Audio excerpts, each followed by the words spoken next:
They're literally taking your music, copying it, and using it for profit without giving you a penny. It's sad that anyone, much less an artist, would be okay with that, man. There comes a time in every artist's life where you gotta have that unpleasant conversation about the music business. Because it is the music business, right? It's not just about the art. You gotta talk about royalties, you gotta talk about publishing rights, copyright, all that jazz.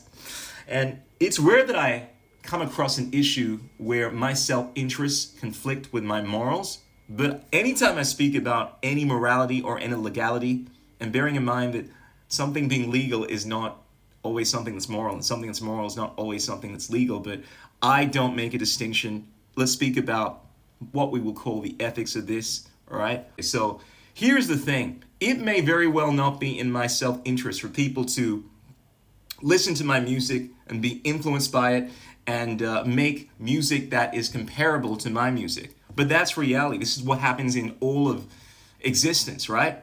All creations are built off the creations of others. And it's rare, in fact, it's impossible to find an artist, whether in present day or in the past, that has not been influenced by someone else. Whether it's Michael Jackson, who based his amazing dance moves like the moonwalk and his singing style from other artists. He was influenced by Fred Astaire, he was influenced by James Brown. And if you watch enough of his performances, you see where the influence comes from, right? And this is just the reality of life as an artist. We're all influenced by shit. Now, it's very different when you have someone copy your work verbatim and then they call it their work, right? That becomes fraudulent. I actually don't have an issue with someone copying my work in terms of taking one of my songs and performing it, right? And even making money from it, provided they don't say it's their work. Provided they give me some kind of credit, or they don't even have to, just don't say it's your work, because then it becomes fraudulent, right? But a lot of people just take issue with the idea of someone making money from something that they have done, right? So you do a performance, I'm influenced by it, I decide to go and recreate that performance, right? Now, I say it's not mine, I say it's yours, but now I'm making money from it, and now you're pissed off at the fact that I'm making money from it. Now, let's apply this to Suno. Now, a lot of people, in fact, I think every artist should know what Suno is about. And if they're not using it, they should at least be well aware of it. I mean, this thing is changing the entire music game, right? Now, ultimately, what Suno is doing from a technological standpoint is they've been able to go out and look at all of this amazing live performances all around the world. Millions, perhaps billions of performers performing. And they have taken on this information consciously, subconsciously, right? So essentially taking this, and on a technological level, they've done this on such a profound, astonishing level, and have been able to train this system on this. And they're not reproducing what that artist has done, because that would be a copyright infringement, right? From a legal standpoint. But they basically just use this technology to learn how all of these artists create their amazing songs. And now, as a user, you can create music based off of all of this amazingly trained data. And a lot of artists feel pissed off because, one, Suno through the technology has scraped all of this technology, all of this data, and trained their model off of this. And this is a weird area because anytime technology does something that human beings do on such an astonishing level, it makes a lot of people uncomfortable. It's kind of like with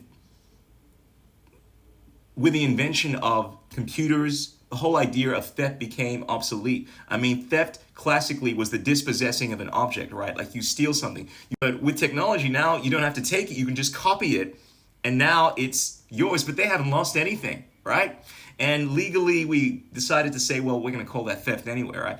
And this, in a sense, is what's happening to Suno. Suno is not copying and reproducing verbatim what someone else has done.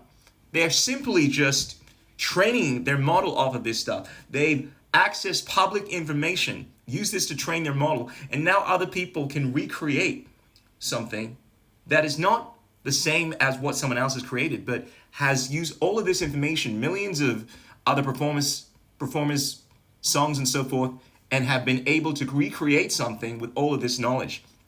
And this is the personification of what's happening with Suno. And a lot of people are uncomfortable around it because it feels as if you should be making money from your own music, right, as an artist. But the reality, the ethics of it is that technically speaking, there has been no fraud that has been committed here. by Suno. Therefore, I don't have an issue with it. And I actually like the idea of everything being public. I don't like the idea of fraud, but I like the idea of people being able to access everyone else's work. It creates more creativity.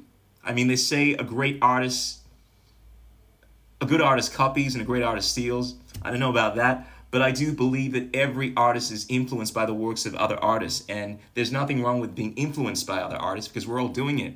But it becomes an issue when you steal something. I don't think Suno is stealing anything here. I just think there are a lot of artists that don't like the fact that their music is influencing other artists and people are essentially being able to make money off of their style and so forth. But that's reality. That's what all artists have done throughout history. That's what we do in all areas of life, whether it's art or science. We're always being influenced by the creations of other people.